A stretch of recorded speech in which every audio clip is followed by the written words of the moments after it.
Good morning, I'm Sunetra Choudhury, political editor of the Hindustan Times, bringing you all that you need to know about COVID-19 on Thursday, the 23rd of July. First up, a look at the numbers, which are of major concern. In just the last 24 hours, we've seen 46,364 new cases, almost 50,000 infections in just a single day. The total number of deaths from the coronavirus stands at 29,882, which brings us to our top story. What is contributing to such high numbers?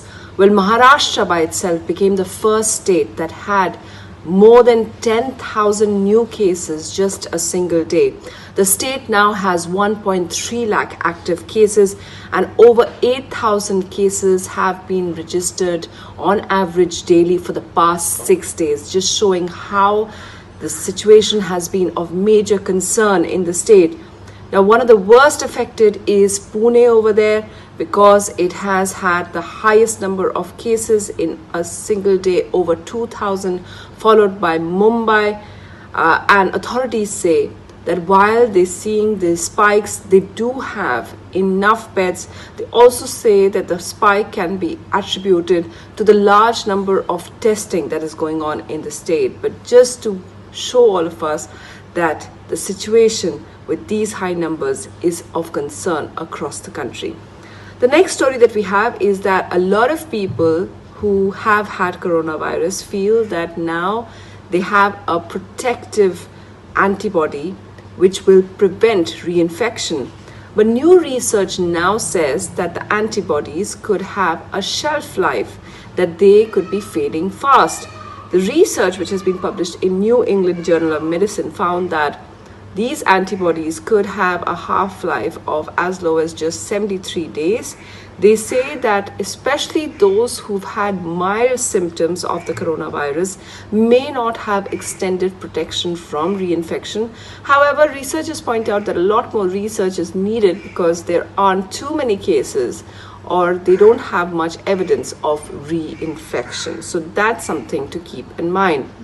Experts across the world are, of course, pointing out that the way to tackle the coronavirus is just information and much more of a national database that needs to be formed.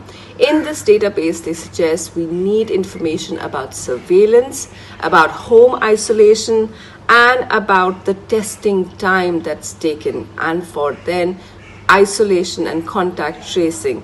This information, experts point out, is key to clinical and epidemiological research. Not just that, they say that the database should be transparent so that the public is empowered.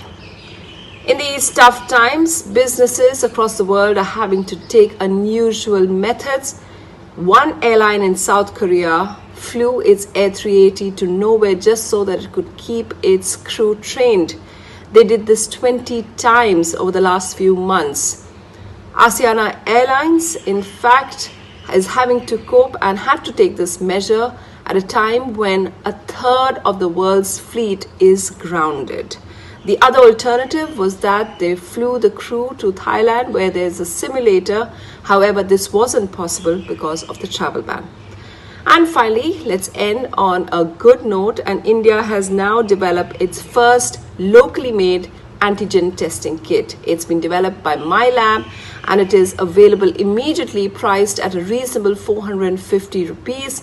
The same company had also developed an RT-PCR kit, but this particular kit that has been developed, the antigen kit, first indigenously developed kit, of course gives much quicker results.